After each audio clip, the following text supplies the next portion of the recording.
Police पदक्रम में सबसे ऊपर डीजीपी यानी डायरेक्टर जनरल ऑफ पुलिस होते हैं। इनके बाद एडीजीपी यानी एडिशनल डायरेक्ट पुलिस आते हैं और तीसरे स्थान पर आईजी यानी इंस्पेक्टर जनरल ऑफ पुलिस होते हैं। We must apprehend them by tonight. Yes, sir. The force is ready. All escape routes are blocked, sir. I want results, not excuses.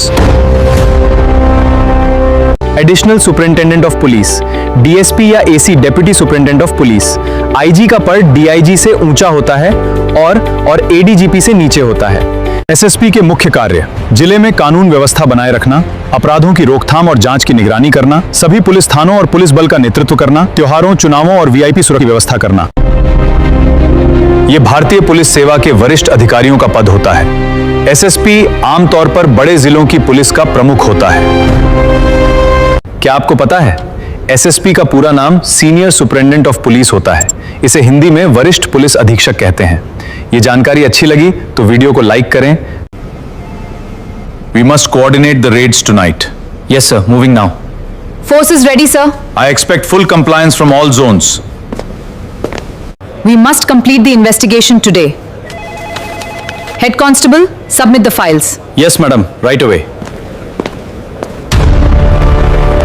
ध्यान दें, सभी राज्यों में एसएसपी का पद नहीं होता।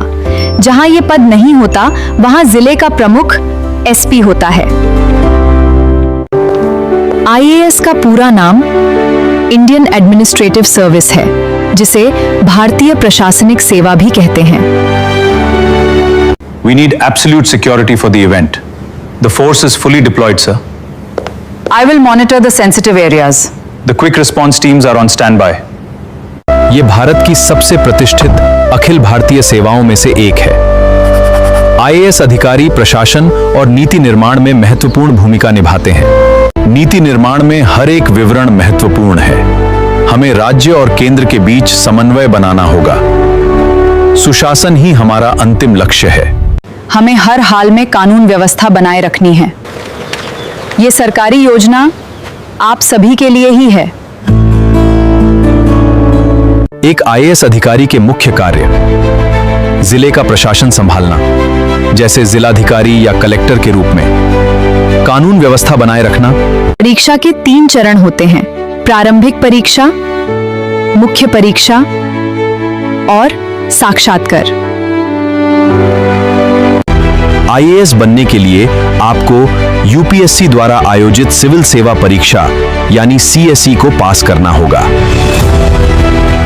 क्या आप जानते हैं पीएस में क्या अंतर है? आईएएस अधिकारी प्रशासनिक सेवा में कार्य करते हैं, जबकि आईपीएस अधिकारी पुलिस सेवा का नेतृत्व करते हैं। दोनों ही देश की सेवा में तत्पर हैं। प्रशासनिक पदों के कुछ उदाहरण: पहला है उप जिलाधिकारी यानी एसडीएम, दूसरा जिलाधिकारी और मंडल आयुक्त, और सचिव और मुख्य सचिव।